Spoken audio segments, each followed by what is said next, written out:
Hey guys, welcome to another episode here on the channel. We're going to be exposing some NBA players that are frauds, so without further ado, let's get right into it.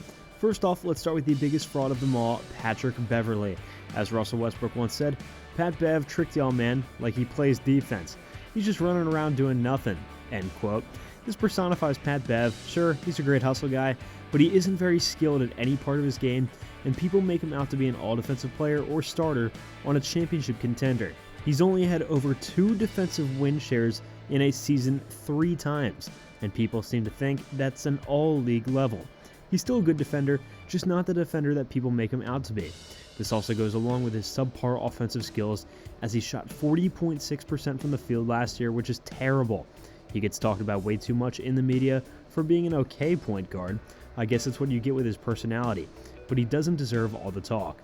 Next up, we're going to have a former hostage of LeBronto, DeMar DeRozan. DeRozan is definitely one of the premier scorers in the game, but where he scores from just makes him a huge fraud.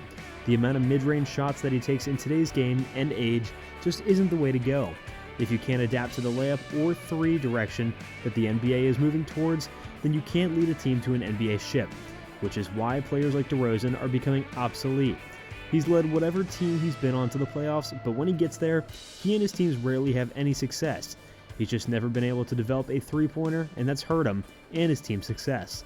For the next player, I've got to say Kyrie Irving. Now don't get me wrong, he is one of the deepest bags from a player that we've ever seen, but he's a head case in the locker room, a liability on defense, and besides 2016, always leaves you wanting more as the leader of a team. We can all remember when Kyrie wanted to be the man in Boston, and that just didn't happen. The younger players on Boston led the Celtics to a Game 7 of the Eastern Conference Finals in 2018 when Kyrie was hurt, but the next year, with Kyrie, they couldn't even make it out of the second round. Shouldn't having Kyrie get you further in the playoffs than the year before? Next up, at number 4 is Tobias Harris. Now to be fair, everyone knows he didn't deserve that contract, but it's the fact that he even got that contract in the first place. 17.2 points a game doesn't justify a $180 million deal.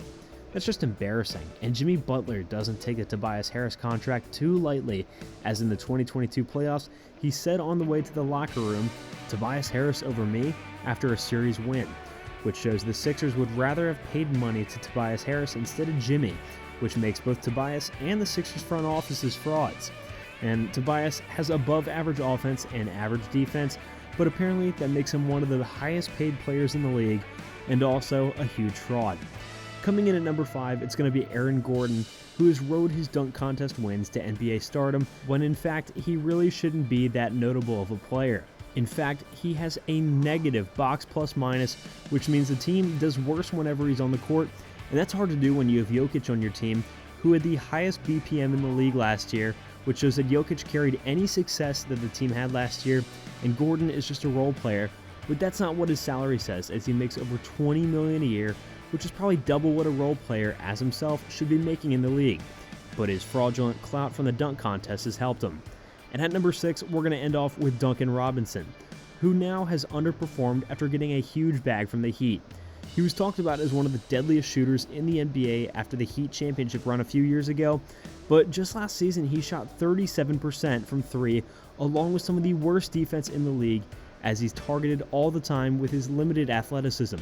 The Heat are for sure regretting giving him all of that money. Well guys, thanks again for tuning in to today's video. Don't forget to like the video and subscribe to the channel for more content just like this. Thanks again, and we'll see you guys in the next one.